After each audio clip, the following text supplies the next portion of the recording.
Hello, in this video I'm gonna show you how to reset the iPhone 16. Okay, so let's begin. All you need to do is go to the settings, scroll down a little bit, click on general, swipe down until you find the transfer or reset phone. And now simply click on erase all content and settings and then continue.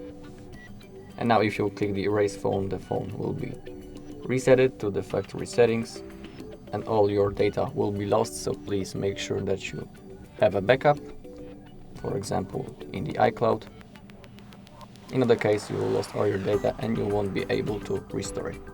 If you find this video helpful, please leave a like and comment.